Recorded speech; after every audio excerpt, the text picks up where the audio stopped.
Hi, ನಾನು Sandeep from tech in Kannada. ಎಲ್ರಿಗೂ ಇವತ್ತಿನ ಭಾನುವಾರದ ಟೆಕ್ ನ್ಯೂಸ್ಗೆ ಸ್ವಾಗತ. ಪ್ರತಿ ವಾರದಂತೆ ಈ ವಾರನೂ ಕೂಡ ಕೆಲವೊಂದು ಇಂಟ್ರೆಸ್ಟಿಂಗ್ ಟೆಕ್ ನ್ಯೂಸ್ ಎಲ್ಲ ಇದೆ.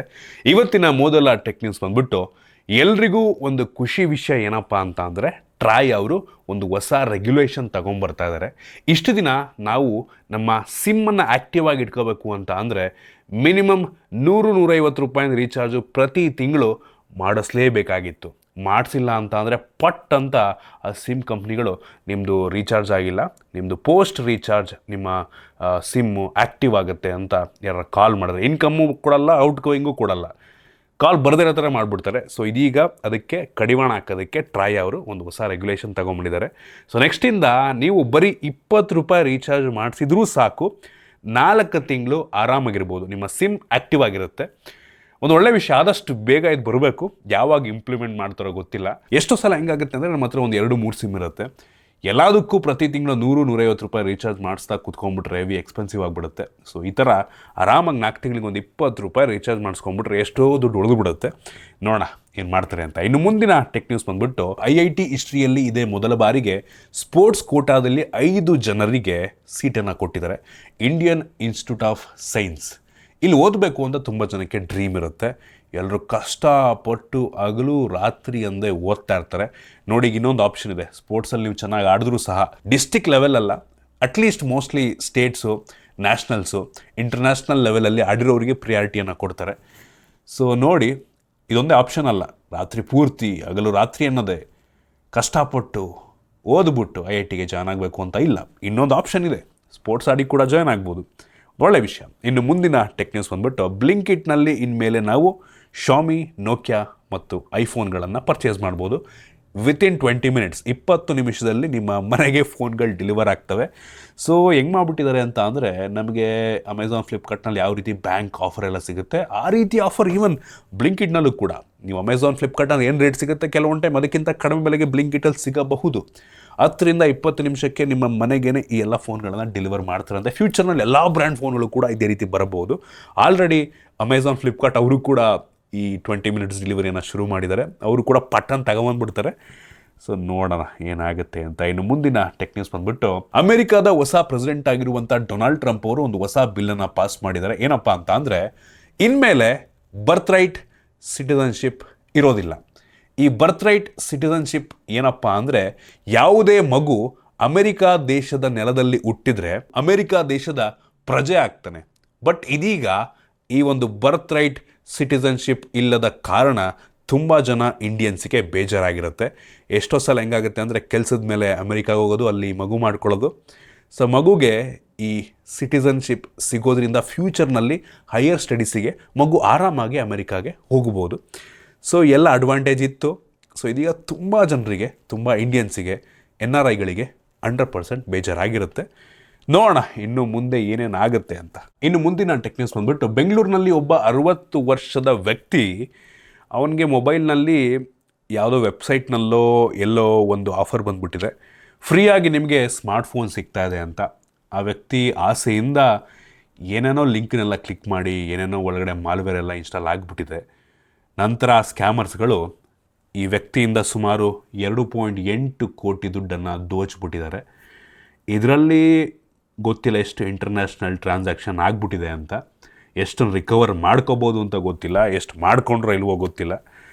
ಹುಷಾರಾಗಿರಪ್ಪ. ಫ್ರೀಯಾಗಿ ಏನೋ ಸಿಕ್ಬಿಡುತ್ತೆ ಅಂದ್ಬಿಟ್ಟು ಈ ಥರ ದುಡ್ಡನ್ನೆಲ್ಲ ಕಳ್ಕೊಳಕ್ಕೆ ಹೋಗಬೇಡಿ. ಯಾವುದು ಕೂಡ ಜಗತ್ತಲ್ಲಿ ಫ್ರೀ ಅಲ್ಲ.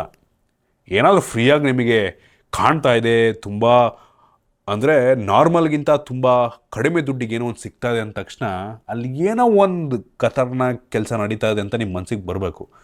ಯಾವತ್ತೂ too good to be true, ಅದನ್ನು ನಂಬಕ್ಕೆ ಸಾಧ್ಯ ಆಗದಷ್ಟು ಬೆಲೆಗೆ ಏನಾದರೂ ಒಂದು ಸಿಗ್ತಾ ಇದೆ ಅಂತ ಅಂದರೆ 1000 ಸಲ ಯೋಚನೆ ಮಾಡಬೇಕು ಅದ್ರ ಬಗ್ಗೆ. ತುಂಬ ಕೇರ್ಫುಲ್ ಆಗಿರಿ. ಇನ್ನು ಮುಂದಿನ ಟೆಕ್ ನ್ಯೂಸ್ ಬಂದ್ಬಿಟ್ಟು, ಪೇಟಿಎಮ್ನ CEO ಒಂದು ಟ್ವೀಟನ್ನು ಮಾಡಿದ್ದಾರೆ. ಏನಪ್ಪ ಅಂತ ಅಂದರೆ, ಅವರೇನೋ iPhone 16 ಏನೋ ಫೋನ್ ಯೂಸ್ ಮಾಡ್ತಾ ಇದ್ದಾರಂತೆ, 16 ಸೀರೀಸನ್ನು. ಫುಲ್ ಕೆಟ್ಟ ಎಕ್ಸ್ಪೀರಿಯನ್ಸ್ ಅಂತ, ಕ್ಯಾಮ್ರಾ ಚೆನ್ನಾಗಿಲ್ಲ ಅಂತೆಲ್ಲ ಟ್ವೀಟ್ ಮಾಡಿದ್ದಾರೆ. ನೆಕ್ಸ್ಟ್ ಏನೋ ಪಿಕ್ಸೆಲ್ ಫೋನಿಗೆ ಅವ್ರು ಸ್ವಿಚ್ ಆಗಬಹುದು ಅಂತ ಕೂಡ ಟ್ವೀಟ್ ಮಾಡಿದ್ದಾರೆ. ನಿಮ್ಗೆ ಏನಾದರೂ iPhone 16 ಸೀರೀಸ್ನಲ್ಲಿ ಆ ರೀತಿ ಎಕ್ಸ್ಪೀರಿಯನ್ಸ್ ಆಗಿದೆಯಾ, ಕಾಮೆಂಟ್ ಮಾಡಿ. ಇನ್ನು ಮುಂದಿನ ಟೆಕ್ ನ್ಯೂಸ್ ಬಂದ್ಬಿಟ್ಟು, ಸೊ ಇದೀಗ ಗೂಗಲ್ನವರು ಕನ್ಫರ್ಮ್ ಮಾಡಿದ್ದಾರೆ, ಮೇ 2025 ಅಂದರೆ ಇನ್ನೊಂದು 4 ತಿಂಗಳಲ್ಲಿ ಆ್ಯಂಡ್ರಾಯ್ಡ್ 16 ಲಾಂಚ್ ಮಾಡ್ತಾರಂತೆ. ಇನ್ನೂ ನಮ್ಮ ಫೋನಿಗೆ ಆ್ಯಂಡ್ರಾಯ್ಡ್ 15 ಬಂದಿಲ್ಲ, ಆಲ್ರೆಡಿ 16 ಬಗ್ಗೆ ಮಾತನಾಡ್ತಾ ಇದ್ದಾರೆ. ಮೋಸ್ಟ್ಲಿ ಬೀಟಾ ಬರುತ್ತೆ. ಸೊ ಸ್ಟೇಬಲ್ ವರ್ಷನ್ ಇನ್ನೂ ಯಾವ ಫೋನ್ಗಳಿಗೂ ಅಂದರೆ ಹಳೆ ಫೋನ್ಗಳಿಗೆ ಬಂದಿಲ್ಲ. ಈಗ ಲಾಂಚ್ ಆಗ್ತಿರುವಂಥ ಆಲ್ಮೋಸ್ಟ್ ಎಲ್ಲ ಫೋನ್ಗಳು ಆ್ಯಂಡ್ರಾಯ್ಡ್ 15 ಜೊತೆಗೆ ಬರ್ತಾ ಇದ್ದಾವೆ. ಬಟ್ ಹಳೆ ಫೋನ್ಗಳಿಗೆ ಇನ್ನೂ ಅಪ್ಡೇಟ್ ಬಂದಿಲ್ಲ, ಆಯಿತಾ. ಅದು ಯಾವಾಗ ಕೊಡ್ತಾರೋ ಸ್ಟೇಬಲ್ನ ಗೊತ್ತಿಲ್ಲ. ಇನ್ನು ಮುಂದಿನ ಟೆಕ್ ನ್ಯೂಸ್ ಬಂದ್ಬಿಟ್ಟು ವಾಟ್ಸಾಪಿಗೆ ಒಂದು ಹೊಸ ಫೀಚರ್ ಬರ್ತಾ ಇದೆ. ನಾವು ಯಾವ ರೀತಿ ಇನ್ಸ್ಟಾಗ್ರಾಮ್ನಲ್ಲಿ ಸ್ಟೋರಿಯನ್ನು ಪೋಸ್ಟನ್ನು ಹಾಕಬೇಕಾದ್ರೆ ಆಡಿಯೋನ ಯಾವ ರೀತಿ ಆ್ಯಡ್ ಮಾಡ್ತೀವಿ, ಅದೇ ರೀತಿ ನಾವು ಇನ್ಮೇಲೆ ವಾಟ್ಸಾಪ್ಗೂ ಸಹ ಸ್ಟೋರಿ ಹಾಕ್ಬೇಕಾದ್ರೆ ಒಂದು ಆಡಿಯೋ ಹಾಕೋದಕ್ಕೆ ಒಂದು ಆಪ್ಷನ್ ಕೊಡುತ್ತೆ. ಸೊ ಅಲ್ಲೇ ನಾವು ಆಡಿಯೋನ ಆ್ಯಡ್ ಮಾಡ್ಬೋದು. ಸೂಪರ್ ಫೀಚರು, ನೋಡೋಣ ಯಾವಾಗ ಬರುತ್ತೆ ಅಂತ. ಜೊತೆಗೆ ಇನ್ಸ್ಟಾಗ್ರಾಮ್ನಲ್ಲಿ ಇನ್ನೊಂದು ಫೀಚರ್ ಬರ್ತಾ ಇದೆ. ಏನಪ್ಪ ಅಂತ ಅಂದರೆ ಡಿಸ್ಲೈಕ್ ಮಾಡುವಂಥ ಬಟನ್ನು. ಅಂದರೆ ಥಮ್ಸ್ ಡೌನ್ ಅನ್ನಂಗಿಲ್ಲ, ಅದಕ್ಕೆ ಅಪ್ ವೋಟು ಡೌನ್ ವೋಟ್ ಬರುತ್ತಲ್ವ. ಸೊ ಆ ರೀತಿ ಡೌನ್ ವೋಟ್ ಮಾಡುವಂಥ ಒಂದು ಫೀಚರು ಇನ್ಸ್ಟಾಗ್ರಾಮಿಗೆ ಇನ್ನು ಕೆಲವೇ ದಿನಗಳಲ್ಲಿ ಬರಬಹುದು. ಇದರ ಕೆಲವೊಂದು ಸ್ಕ್ರೀನ್ಶಾಟ್ಸು ತುಂಬ ವೈರಲ್ ಆಗ್ತಾಯಿದೆ. ಇನ್ನು ಮುಂದಿನ ಟೆಕ್ ನ್ಯೂಸ್ ಬಂದ್ಬಿಟ್ಟು ನಿಮ್ಮೆಲ್ಲರಿಗೂ ಗೊತ್ತಿರೋ ಹಾಗೆ ಮೊನ್ನೆ ಸ್ಯಾಮ್ಸಂಗ್ ಅವರು ಅವ್ರದ್ದು S25 ಸೀರೀಸ್ ಫೋನ್ಗಳನ್ನು ಲಾಂಚ್ ಮಾಡಿದ್ರು. ಸೊ ಫೋನ್ಗಳಿಗೆ ಅಂಥ ತುಂಬ ಮೇಜರ್ ಏನೋ ಮೈಂಡ್ ಬ್ಲೋಯಿಂಗ್ ಚೇಂಜ್ ಇದೆ ಅಂತ ನನಗೆ ಪರ್ಸ್ನಲಿ ಅನಿಸಿಲ್ಲ. ಇದ್ರ ಬಗ್ಗೆ ವೀಡಿಯೋ ತುಂಬ ಬೇಗ ಬರುತ್ತೆ, ಆಯಿತಾ. ಅನ್ಬಾಕ್ಸ್ ಮಾಡ್ತೀನಿ, ಅದರಲ್ಲಿರುವಂಥ ಫೀಚರ್ನೆಲ್ಲ. ಫೋನ್ ಚೆನ್ನಾಗಿದೆ. ಹೆಂಗಾಯಿತು ಅಂದರೆ ಮೊನ್ನೆ ಐಫೋನ್ 15, 16 ಮಧ್ಯೆ ಅಂಥ ಮೇಜರ್ ಡಿಫ್ರೆನ್ಸ್ ಯಾವ ರೀತಿ ಇಲ್ವೋ ಅದೇ ರೀತಿ ಅಂಥ ತುಂಬ ಮೇಜರ್ ಡಿಫ್ರೆನ್ಸ್ ಇಲ್ಲ. ಬಟ್ ಫೋನ್ ಚೆನ್ನಾಗಿದೆ, ಆಯಿತಾ. ತುಂಬ ಒಳ್ಳೆಯ AI ಫೀಚರ್ಸು, ಕ್ಯಾಮ್ರಾ ಕೆಲವೊಂದು ಅಪ್ಗ್ರೇಡ್ಗಳಾಗಿದೆ. ಸೊ ನೋಡೋಣ ಫೋನ್ ಯಾವ ರೀತಿ ಇರುತ್ತೆ ಅಂತ. ಪ್ರೈಸು ನಂಗೆ ಅನ್ನಿಸ್ದಂಗೆ S25 ಸುಮಾರು ಒಂದು 80,000, S25 ಪ್ಲಸ್ಸು ಮೋಸ್ಟ್ಲಿ 1 ಲಕ್ಷಕ್ಕೆ, ಮತ್ತು S25 ಅಲ್ಟ್ರಾ ಮೋಸ್ಟ್ಲಿ 1,30,30,000ಕ್ಕೆ ಲಾಂಚ್ ಆಗ್ಬೋದು ಅಂತ ಕಾಣುತ್ತೆ.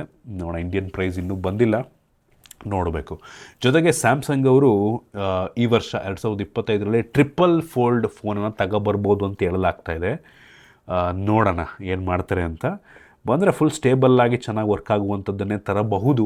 ನಾನು ಹೆವಿ ಎಕ್ಸೈಟ್ ಆಗಿದ್ದೀನಿ. ಐ ಹೋಪ್ ಬರುತ್ತೆ ಅಂತ. ಬಂದರೆ ಕಳಿಸಿದ್ರೆ ಪಕ್ಕ ನಾನು ಅನ್ಬಾಕ್ಸ್ ಮಾಡ್ತೀನಿ. ಇನ್ನು ಮುಂದಿನ ಟೆಕ್ ನ್ಯೂಸ್ ಬಂದ್ಬಿಟ್ಟು iPhone SE 4 ಏನು ನೆಕ್ಸ್ಟ್ ಲಾಂಚ್ ಆಗುತ್ತೆ. ಅದರಲ್ಲಿ ಡೈನಮಿಕ್ ಐಲ್ಯಾಂಡ್ ಇರುತ್ತಂತೆ. ಸೂಪರ್ ವಿಷಯ. ಯಾವುದೇ ನಾಚ್ ಇರಲ್ಲ, ಡೈನಮಿಕ್ ಐಲ್ಯಾಂಡ್ ಅಂತೆ. Single camera with dynamic island, super feature. ನೋಡೋಣ ಯಾವಾಗ ಬರುತ್ತೆ ಅಂತ. ಇನ್ನು ಮುಂದಿನ ಮತ್ತು ಕೊನೆಯ ಟೆಕ್ ನ್ಯೂಸ್ ಬಂದ್ಬಿಟ್ಟು TCL ಅವರು ಒಂದು ಹೊಸ ಟಿವಿಯನ್ನು ಲಾಂಚ್ ಮಾಡಿದ್ದಾರೆ. ಜಗತ್ತಿನ ಲಾರ್ಜೆಸ್ಟ್ ಟಿವಿ ಅಂತೆ. 115 ಇಂಚಿನ ಟಿವಿ, ಆಯಿತಾ. ಸೊ ಇದು ಮಾಮೂಲಿ LED ಟಿವಿ. ಇದರ ಬೆಲೆ ಬಂದ್ಬಿಟ್ಟು 30 ಲಕ್ಷ ರೂಪಾಯಿ. ಲಿಟ್ರಲಿ ಇದು QLED ಟಿವಿ, ಆಯಿತಾ. 144 ಹರ್ಟ್ಸಿಂದು ರಿಫ್ರೆಶ್ ರೇಟ್ ಎಲ್ಲ ಇದೆಯಂತೆ. ಡಾಲ್ಬಿ ವಿಷನ್ IQ ಏನೋ ಫೀಚರ್ನೆಲ್ಲ ಕೊಟ್ಬಿಟ್ಟಿದ್ದಾರೆ. 115 ಇಂಚ್ ಅಂದರೆ ಎಷ್ಟು ದೊಡ್ಡದಿರ್ಬೋದು. ಲಿಟ್ರಲಿ ಮಿನಿ ಥಿಯೇಟ್ರ್ ಲೆವೆಲಿಗೆ ಆಗ್ಬಿಡುತ್ತಾ ಅಂತ. ಸೊ ಇದು ನಮ್ಮ ದೇಶದಲ್ಲಿ ಲಾಂಚ್ ಆಗಿದೆ ನೋಡಿ. ಅಮೆಝಾನ್, ಫ್ಲಿಪ್ಕಾರ್ಟ್ನಲ್ಲೆಲ್ಲ ಅವೈಲಬಲ್ ಇದೆ. ನೋಡ್ರಪ್ಪ, 30 ಲಕ್ಷ ಇರೋರು ಈ ಟಿವಿಯನ್ನು ಪರ್ಚೇಸ್ ಮಾಡಬಹುದು. ಸೊ ಇಷ್ಟು ಇವತ್ತಿನ ಟೆಕ್ ನ್ಯೂಸ್. ಐ ಹೋಪ್ ನಿಮಗೆ ಇವತ್ತಿನ ಟೆಕ್ ನ್ಯೂಸಲ್ಲಿ ಕೆಲವೊಂದು ಹೊಸ ವಿಷಯ ತಿಳೋಕ್ಕೆ ಸಿಕ್ಕಿದೆ ಅಂತ ಅನ್ಕೋತೀನಿ. ಇಷ್ಟ ಆಗಿದ್ರೆ ಲೈಕ್ ಮಾಡಿ, ಶೇರ್ ಮಾಡಿದ ರೀತಿ ನಮ್ಮ ಬೇರೆ ವಿಡಿಯೋಗಳಿಗೆ ನಮ್ಮ tech in Kannada YouTube channel subscribe ಮಾಡ್ಕೊಂಡಿಲ್ಲ ಅಂದರೆ ಈಗಲೇ ಸಬ್ಸ್ಕ್ರೈಬ್ ಮಾಡ್ಕೊಳ್ಳಿ ಮತ್ತು ಬೆಲ್ ಐಕಾನ್ ಕೂಡ ಕ್ಲಿಕ್ ಮಾಡಬಹುದು. ಸಿಗೋಣ ಮತ್ತೆ ಮುಂದಿನ ವಿಡಿಯೋದಲ್ಲಿ.